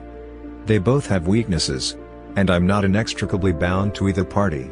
King did praise Democratic Senator Paul Douglas of Illinois as being the greatest of all senators because of his fierce advocacy for civil rights causes over the years. King critiqued both parties' performance on promoting racial equality. "Actually, the Negro has been betrayed by both the Republican and the Democratic Party. The Democrats have betrayed him by capitulating to the whims and caprices of the Southern Dixiecrats. The Republicans have betrayed him by capitulating to the blatant hypocrisy of reactionary right-wing Northern Republicans. And this coalition of Southern Dixiecrats and right-wing reactionary Northern Republicans defeats every bill and every move towards liberal legislation in the area of civil rights." Although King never publicly supported a political party or candidate for president, in a letter to a civil rights supporter in October 1956 he said that he had not decided whether he would vote for Adlai Stevenson II or Dwight D. Eisenhower at the 1956 presidential election, but that in the past, "I always voted the Democratic ticket." In his autobiography, King says that in 1960 he privately voted for Democratic candidate John F. Kennedy. "I felt that Kennedy would make the best president. I never came out with an endorsement. My father did, but I never made one." King adds that he likely would have made an exception to his non-endorsement policy for a second Kennedy term, saying had President Kennedy lived, "I would probably have endorsed him in 1964.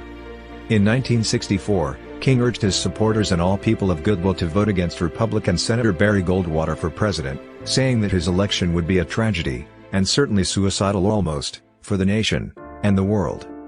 King supported the ideals of democratic socialism, although he was reluctant to speak directly of this support due to the anti-communist sentiment being projected throughout the United States at the time, and the association of socialism with communism. King believed that capitalism could not adequately provide the necessities of many American people, particularly the African American community. King expressed that the evils of capitalism are as real as the evils of militarism, and evils of racism. In a 1952 letter to Coretta Scott, he said, "I imagine you already know that I am much more socialistic in my economic theory than capitalistic."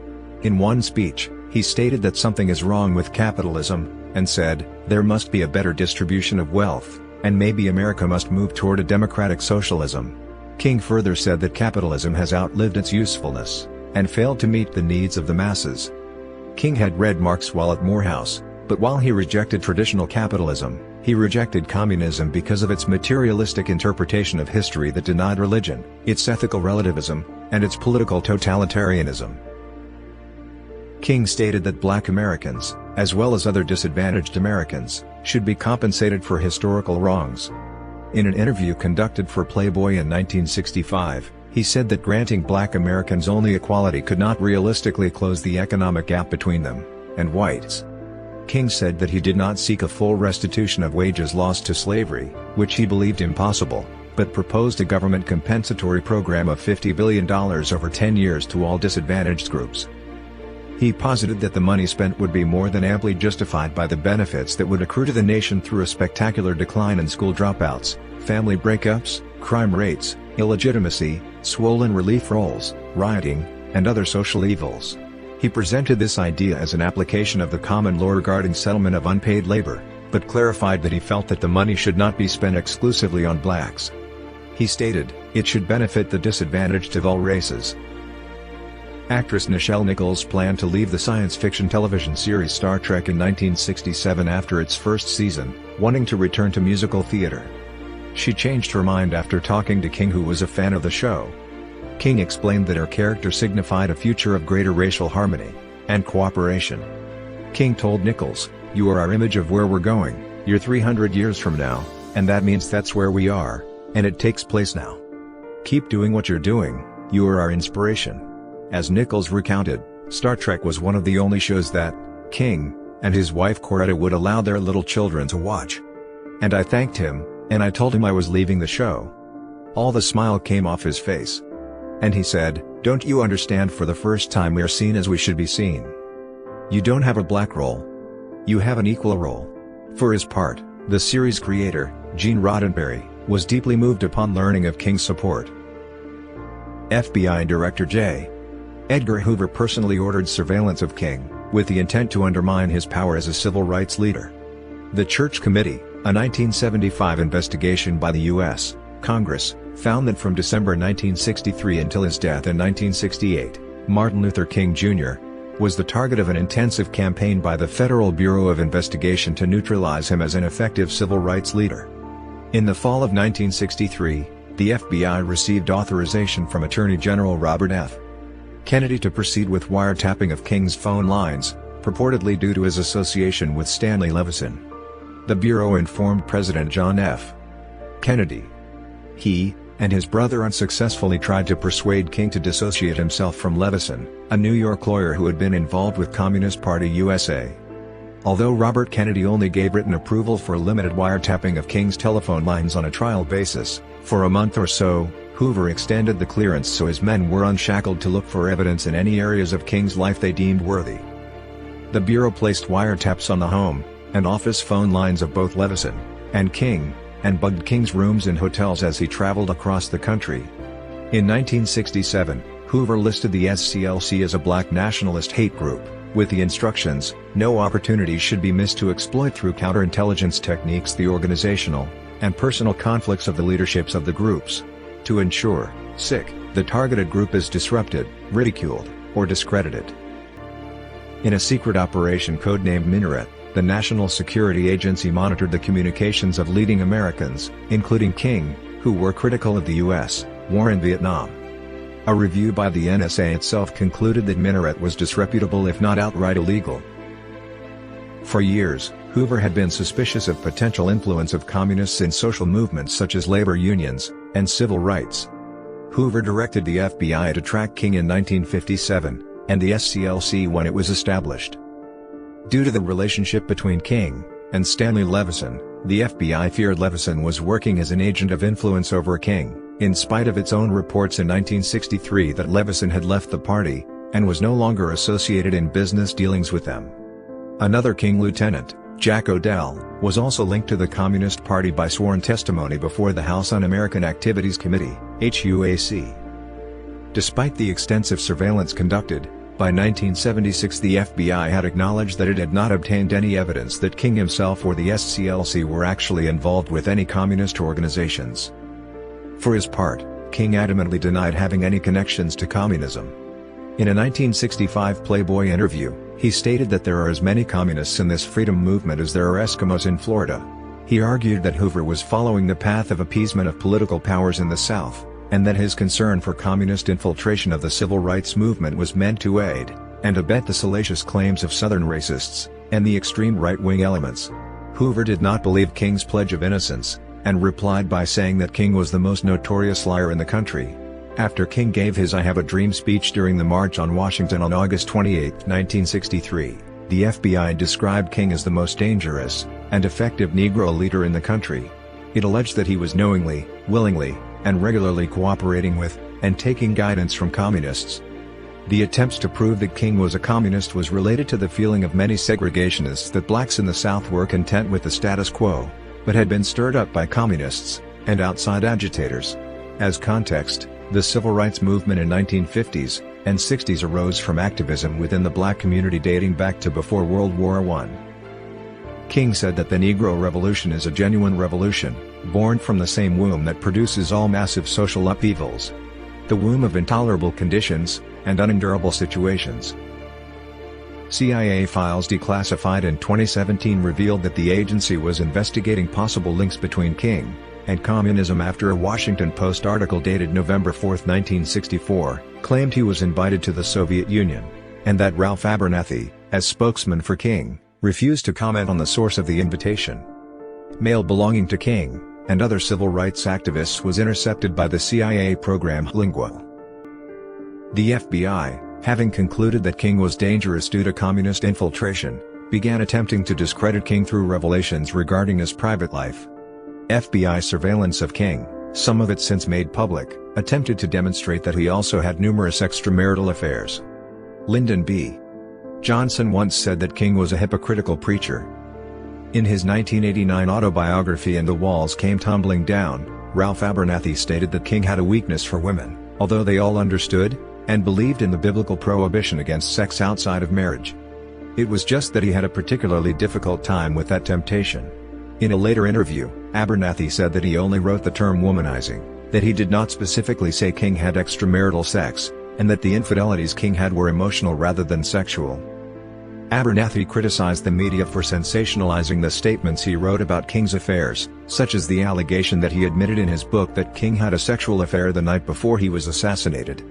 In his original wording, Abernathy had stated that he saw King coming out of his room with a woman when he awoke the next morning, and later said that he may have been in there discussing, and debating, and trying to get her to go along with the movement, I don't know, the sanitation workers' strike. In his 1986 book Bearing the Cross, David Garrow wrote about a number of extramarital affairs, including one woman King saw almost daily. According to Garrow, that relationship increasingly became the emotional centerpiece of King's life, but it did not eliminate the incidental couplings of King's travels. He alleged that King explained his extramarital affairs as a form of anxiety reduction. Garrow asserted that King's supposed promiscuity caused him painful, and at times overwhelming guilt. King's wife Corette appeared to have accepted his affairs with equanimity, saying once that all that other business just doesn't have a place in the very high-level relationship we enjoyed. Shortly after Bearing the Cross was released, civil rights author Howell Raines gave the book a positive review but opined that Garrow's allegations about King's sex life were sensational, and stated that Garrow was amassing facts rather than analyzing them. The FBI distributed reports regarding such affairs to the executive branch, friendly reporters, potential coalition partners, and funding sources of the SCLC, and King's family. The Bureau also sent anonymous letters to King threatening to reveal information if he did not cease his civil rights work. The FBI King suicide letter sent to King just before he received the Nobel Peace Prize read, in part, "The American public, the church organizations that have been helping Protestants, Catholics, and Jews will know you for what you are. An evil beast. So will others who have backed you. You are done, King. There is only one thing left for you to do. You know what it is. You have just 34 days in which to do. This exact number has been selected for a specific reason. It has definite practical significance. You are done. There is but one way out for you. You better take it before your filthy fraudulent self is bared to the nation. The letter was accompanied by a tape recording, excerpted from FBI wiretaps, of several of King's extramarital liaisons. King interpreted this package as an attempt to drive him to suicide, although William Sullivan, head of the Domestic Intelligence Division at the time, argued that it may have only been intended to convince King to resign from the SCLC. King refused to give in to the FBI's threats. In 1977, Judge John Lewis Smith Jr. ordered all known copies of the recorded audio tapes and written transcripts resulting from the FBI's electronic surveillance of King between 1963 and 1968 to be held in the National Archives and sealed from public access until 2027. In May 2019, an FBI file emerged on which a handwritten note alleged that King looked on, laughed, and offered advice as one of his friends raped a woman. Expert professional historians of the period who have examined this notional evidence have dismissed it as highly unreliable. David Garrow, author of an earlier biography of King, wrote that the suggestion that he either actively tolerated or personally employed violence against any woman, even while drunk, poses so fundamental a challenge to his historical stature as to require the most complete and extensive historical review possible. Garrow's reliance on a handwritten note appended to a typed report is considered poor scholarship by several other authorities. The professor of American Studies at the University of Nottingham, Peter Ling, pointed out that Garrow was excessively credulous, if not naive, in accepting the accuracy of FBI reports during a period when the FBI was undertaking a massive operation to attempt to discredit King as part of its COINTELPRO activities. Garrow had earlier referred to Ling's work on King, widely considered authoritative, as thoughtful, perceptive, and thoroughly well-informed. Experts in 20th-century American history, including distinguished professor of political science Jean Thea Harris, the professors Barbara Ransby of the University of Illinois at Chicago, Nathan Connolly of Johns Hopkins University, and Professor Emeritus of History Glenda Gilmore of Yale University have expressed reservations about Garrow's scholarship. Thea Harris commented, "Most scholars I know would penalize graduate students for doing this. It is not the first time the care and rigor of Garrow's work has been called into serious question." Claiborne Carson, Martin Luther King biographer, and overseer of the Drive King records at Stanford University, states that he came to the opposite conclusion of Garrow, saying none of this is new. Garrow is talking about a recently added summary of a transcript of a 1964 recording from the Willard Hotel that others, including Mrs. King, have said they did not hear Martin's voice on it. The added summary was 4 layers removed from the actual recording. This supposedly new information comes from an anonymous source in a single paragraph in an FBI report. You have to ask, how could anyone conclude King looked at a rape from an audio recording in a room where he was not present? Carson bases his position of Coretta Scott King's memoirs, where she states, "I set up a reel-to-reel recorder and listened. I have read scores of reports talking about the scurrilous activities of my husband, but once again, there was nothing at all incriminating on the tape.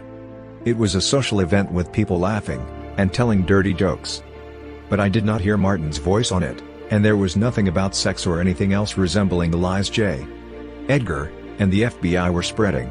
The tapes that could confirm or refute the allegation are scheduled to be declassified in 2027. A fire station was located across from the Lorraine Motel, next to the boarding house in which James Earl Ray was staying. Police officers were stationed in the fire station to keep King under surveillance. Agents were watching King at the time he was shot. Immediately following the shooting, officers rushed out of the station to the motel. Merrill McCullough, an undercover police officer, was the first person to administer first aid to King. The antagonism between King and the FBI, the lack of an all-points bulletin to find the killer, and the police presence nearby led to speculation that the FBI was involved in the assassination. King was awarded at least 50 honorary degrees from colleges and universities. On October 14, 1964, King became the youngest winner of the Nobel Peace Prize, which was awarded to him for leading nonviolent resistance to racial prejudice in the U.S. In 1965, he was awarded the American Liberties Medallion by the American Jewish Committee for his exceptional advancement of the principles of human liberty. In his acceptance remarks, King said, "Freedom is one thing. You have it all or you are not free." In 1957, He was awarded the Spingarn Medal from the NAACP. 2 years later, he won the Anisfield Wolf Book Award for his book Stride Toward Freedom, The Montgomery Story. In 1966, the Planned Parenthood Federation of America awarded King the Margaret Sanger Award for his courageous resistance to bigotry, and his lifelong dedication to the advancement of social justice and human dignity. Also in 1966, King was elected as a Fellow of the American Academy of Arts and Sciences. In November 1967, he made a 24-hour trip to the United Kingdom to receive an honorary doctorate in civil law from Newcastle University, becoming the first African American the institution had recognized in this way. In a moving impromptu acceptance speech, he said, "There are three urgent, and indeed great problems that we face not only in the United States of America but all over the world today. That is the problem of racism, the problem of poverty, and the problem of war." In addition to his nominations for 3 Grammy Awards, King posthumously won for Best Spoken Word Recording in 1971 for Why I Oppose the War in Vietnam. In 1977, the Presidential Medal of Freedom was posthumously awarded to King by President Jimmy Carter. The citation read, "Martin Luther King Jr. was the conscience of his generation. He gazed upon the Great Wall of segregation, and saw that the power of love could bring it down. From the pain and exhaustion of his fight to fulfill the promises of our founding fathers for our humblest citizens, he wrung his eloquent statement of his dream for America. He made our nation stronger because he made it better. His dream sustains us yet." King and his wife were also awarded the Congressional Gold Medal in 2004. King was second in Gallup's list of most widely admired people of the 20th century. In 1963, he was named Time Person of the Year, and, in 2000, he was voted 6th in an online Person of the Century poll by the same magazine. King placed 3rd in the Greatest American contest conducted by the Discovery Channel and AOL. On April 20, 2016, Treasury Secretary Jacob Lew announced that the $5, $10, and $20 bills would all undergo redesign prior to 2020. Lew said that while Lincoln would remain on the front of the $5 bill, the reverse would be redesigned to depict various historical events that had occurred at the Lincoln Memorial. Among the planned designs are images from King's I Have a Dream speech, and the 1939 concert by opera singer Marian Anderson. Many memorial sites, buildings, and sculptures have been created to honor Martin Luther King Jr., including the Martin Luther King Jr. Memorial Library in Washington, D.C., the Drive, Martin Luther King Jr. Library, located in downtown San Jose, California, and the Martin Luther King Jr. Memorial located in West Potomac Park next to the National Mall in Washington, D.C. Many other memorials has been made in the United States of America, and in other countries to honor his legacy. Stride Toward Freedom, The Montgomery Story, 1958. The Measure of a Man, 1959. Strength to Love, 1963. Why We Can't Wait, 1964.